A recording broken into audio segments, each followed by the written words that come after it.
Hi everyone, welcome back to my channel. My name is Yeji, like yay G, and my channel is all about saving money while traveling because let's be real, traveling can get expensive. So if you don't have to pay money, why would you, right? So if that sounds interesting, let's be internet besties and consider subscribing below, and let's get into today's video. So today I wanted to talk about two mid-tier cards that are kind of comparable to each other. The first being the super famous Chase Sapphire Preferred and the Citi Strata Premier. Now there are quite a few similarities between these two cards. They both have $95 annual fee. They both are mid-tier cards in each category, whether it's Chase or Citi. They both have options to upgrade. So for the Sapphire Preferred, you can upgrade to the Sapphire Reserved. The Citi Strata Premier, you can upgrade to the Citi Prestige. Although the Citi Prestige is not available for new members, you could technically upgrade to the Citi Prestige after you have the Strata Premier for a year. And they both have options to downgrade. So for the case of Citi, you can downgrade to the Double Cash or the Rewards Plus. Chase, you can either go Freedom Flex or Freedom Unlimited. So they both have multiple options and they both don't charge foreign exchange fees. So if you go abroad and use the card abroad, they won't charge you the foreign exchange. Now, this is where the similarities end, and they're pretty major differences, starting with the fact that Chase cards are all Visa and Citi cards are MasterCard. So most places accept more Visa than MasterCard in my opinion. However, I've never encountered a place where they only accept Visa and not MasterCard. It's usually been the case where maybe they won't accept Amex, but if they accept Visa, most likely they'll also accept MasterCard. So for me personally, that hasn't been an issue. The biggest differences, however, are on the multipliers. So if you look at the Sapphire card, you get 5x on hotels and car rentals purchased through Chase, and it has to be through the Chase travel portal. You get 3x on dining, 3x on select streaming services, 3x on online groceries, 2x on travel, and 5x on Lyft and Peloton purchases, but that only applies to until the end of March. But they've been extending it for multiple years now, so I feel like come end of March, they're gonna extend it soon again. And the card also gives you back $50 when you book a hotel through their portal. Now, regarding the Citi Strata Premier, it gives you 10x on hotels and car rentals and attractions booked through their portal, 3x on supermarkets, and that doesn't include Target or Walmart, 3x on restaurants, 3x on air travel, 3x on hotels, 3x on gas stations and EV, and it gives you back $100 credit if you spend more than $500 on their travel portal when you book a hotel. Now, this is where people diverge. You're either Team Chase or you're Team Citi, and people have strong views regarding each team. I think for most people, they would go Team Chase just because they're a lot more familiar with Chase versus Citi. I mean, there are just a lot more Chase banks, like physical brick and mortar banks around for people to go in and open up a credit card. Overall, Chase is just more well known. They have numerous credit cards, whether it's personal or business, and they just offer a lot more variety of cards, where Citi doesn't really shine as much as Chase when it comes to the diversity of cards. It is partnered with American Airlines and offering credit cards, but they don't really have a lot of business cards to offer to the average consumer. Also, Hyatt is super popular. A lot of people are loyal Chase customers just also because Hyatt points are worth more, and Chase is the only partner Hyatt has. So if you're wanting to redeem stays at Hyatt, then you need to just accumulate a lot of Hyatt points through Chase, and there's no other way to accumulate a lot of Hyatt points. Whereas like Marriott, they're partnered with both Chase and Amex, for instance. So there's multiple options to earn more Marriott points. I've read a lot of blogs and news articles that praise the Sapphire Preferred, but I'll just say this outright. I'm more Team Citi than Chase. And I'll explain why. Also, I always bring this phrase up because it's important. So it's your mileage may vary, meaning you might value Chase points more versus another person like me who values Citi points just because of our end games and what our goals are in terms of earning these points. For someone like me, I prefer to have a credit card that has higher multipliers. That way I can earn more points because I transfer my points to airlines and I don't necessarily book travel within the bank's travel portal. If you're someone that redeems Chase points through the Chase travel portal and you're comfortable with that, then by all means, Chase is a better fit for you. But I feel like there's more value transferring points outside versus keeping them in-house. Like for instance, the Sapphire Preferred gives you 5x on all travel booked through the travel portal. Citi, on the other hand, gives you 10x on travel booked through their portal, even though travel is kind of limited to hotels, car rentals, and attractions. But other than those big three, what is the likelihood of you booking travel through the Chase portal? If you're traveling somewhere and you want to do a tour, for instance, do you normally book those tours through the Chase portal, or do you go somewhere like TripAdvisor or Expedia or Viator, for instance? Or if you're booking car rentals, are you booking directly with the car rental company, or are you using the Chase portal, for instance?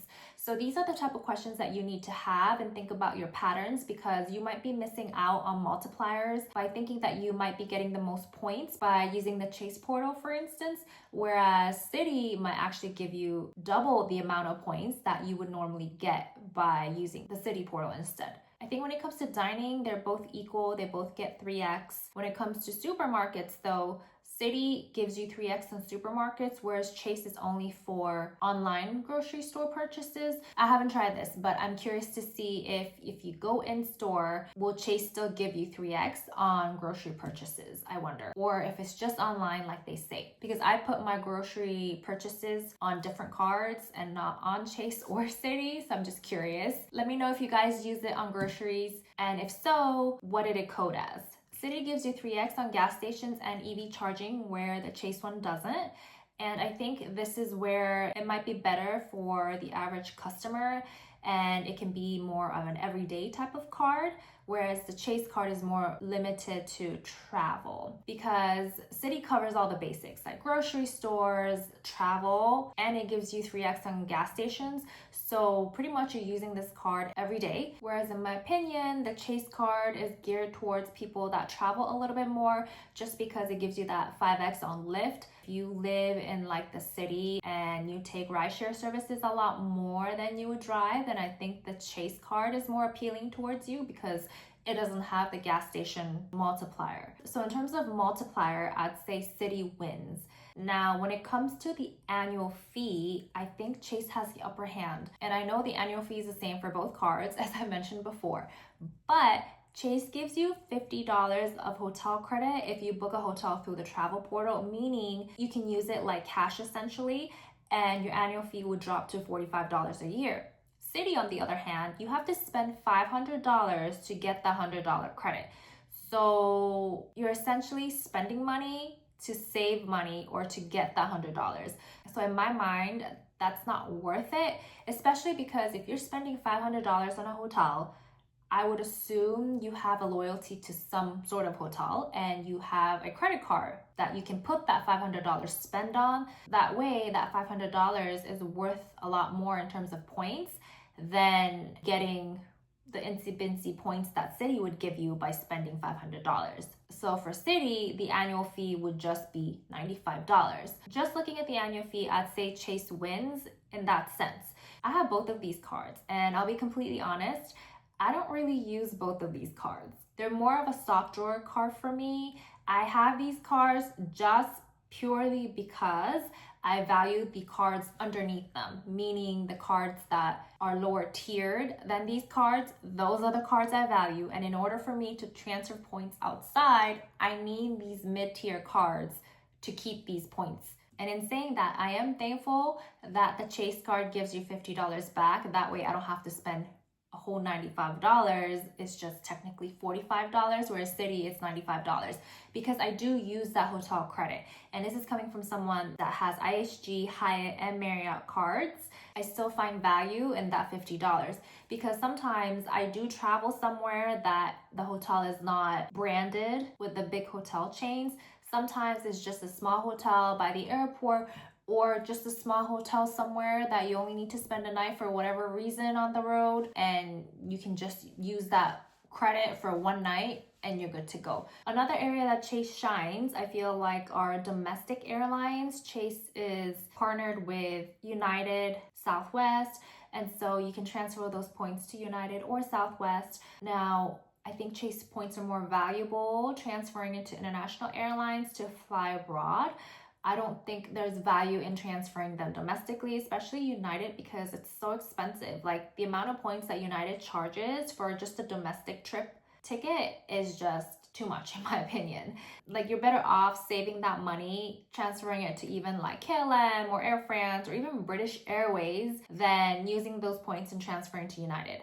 That's just my opinion. Like I said, our mileages are different. I just value points differently. I think you're better off just spending cash in my opinion if you're flying domestic. Obviously, everyone's different. Maybe you're traveling over the holidays and ticket prices are super expensive. You'd rather just use those points for tickets. Sure, that makes a lot of sense if that's your case. But I think for most people, if you just transfer them out, you'd get more value that way. I do recognize that Hyatt is popular, but as someone that has a family, I just struggle to find award nights when it comes to Hyatt. First of all, their portfolio is small. If you compare it to any other brand, IHG, Marriott, or even Hilton, Hyatt is the smallest. On top of that, Hyatt is not really friendly towards families when you are redeeming points. Yes, sure, you can find a lot of rooms. If it's for 2 people, 1 room, perfect. There's tons of options for you. But when you have a family and you're trying to book a room that can accommodate 3 people, 4 people, especially like outside of the US, they're super strict when it comes to how many people are in the room, then I think Hyatt is a little bit more complicated. I feel like Hyatt is geared towards single people or even like couples, but once you start adding more people, it's just complicated. And so for me, I'd rather not deal with the stress of having to always hunt for that award space. I just don't like that. So for me, Hyatt is not as important as Marriott, for instance. I value Marriott more just because there are a lot more hotels that I can choose from. They have more availability. Sure, it costs more, I get that, but I'd rather deal with the cost than having to struggle to find availability. Citi, on the other hand, is partnered with Choice Hotels and also leading hotels of the world, which is a little bit more like high-end type of hotels. So it's not like you don't have options with Citi. You do. I think it's just that Hyatt is a lot more popular, and that's why a lot more people talk about Hyatt. Hence why they also talk about Chase, because Chase is the only option. Overall, I think they're both solid cards. I think people should have both of their cards. I don't think it's just Team Chase or Team Citi.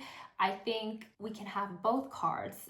And that's the beauty, right? You can have as many cards as you want and have as many welcome bonuses as you can get. But if I had to choose, I would go Citi just because of the multipliers that it gives me. So if you're someone that's looking for a personal card, I think Citi might be a better fit for you. But if you have a business and you're looking for business cards, or if you're a churner, you open up credit cards a lot and you close them a lot just because you're bonus hunting, then I think Chase is better for you.